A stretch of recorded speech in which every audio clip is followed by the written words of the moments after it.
నెల్లూరు జిల్లా గూడూరులో కూటమి అభ్యర్థిగా పాసిన్ సునీల్ కుమార్ నామినేషన్ దాఖలు చేశారు. ఆర్టీసీ బస్టాండ్ వద్ద నుంచి భారీ ర్యాలీగా ఆర్డీఓ కార్యాలయం చేరుకున్న పాసిన్ సునీల్ కుమార్ సబ్ కలెక్టర్ కార్యాలయంలో రిటర్నింగ్ అధికారి కిరణ్ కుమార్కు నామినేషన్ పత్రాలు అందజేశారు. నామినేషన్ కార్యక్రమానికి తెలుగుదేశం, బీజేపీ, జనసేన పార్టీ శ్రేణులు పెద్ద ఎత్తున హాజరయ్యారు.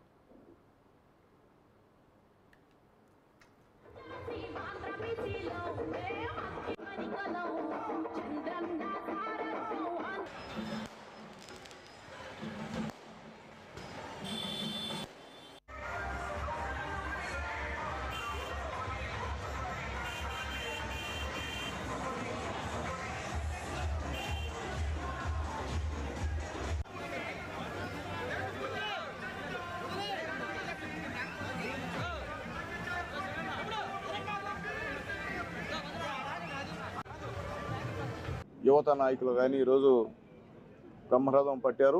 గూడూరు ప్రజలు నిజంగా నాకే చాలా ఆశ్చర్యం వేసింది. ఇంతమంది తెలుగుదేశం పార్టీకి, నారా చంద్రబాబు నాయుడు గారికి ఈ విధంగా జనాల్లో మార్పు మొదలైనదానికి శ్రీకారం చుట్టారు ఈరోజు ఈ నామినేషన్ కార్యక్రమం అని చెప్పి నేను తెలియజేస్తున్నాను. అందరూ ఎంత ఉత్సాహంగా కేరింతలు కొడుతూ, యువత దగ్గర నుంచి మహిళల దగ్గర నుంచి ప్రతి ఒక్కరు కూడా కేరింతలు కొడుతూ ఈ నామినేషన్ కార్యక్రమానికి హాజరైనందుకు ప్రతి ఒక్కరికి పేరు పేరున ధన్యవాదాలు తెలియజేస్తున్నా. మేము ఒకటే తెలియజేస్తున్నాం,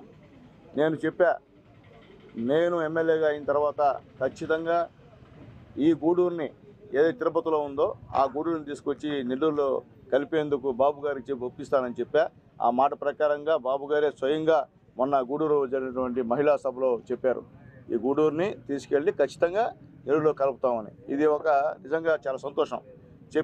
చెప్పింది బాబు గారికి చెప్పి ఒప్పించి ఆయన చేశారు. ఎందుకు చెప్తున్నాడు, వైఎస్ఆర్సీపీ నాయకులకి ఆ పాపం మీది, ఈ గూడుని తీసుకెళ్ళి తిరుపతిలో కలిపిన పాపం మీది, ఆ పాపాన్ని మేము ప్రక్షాళన చేస్తున్నామని చెప్పి నేను తెలియజేస్తున్నా.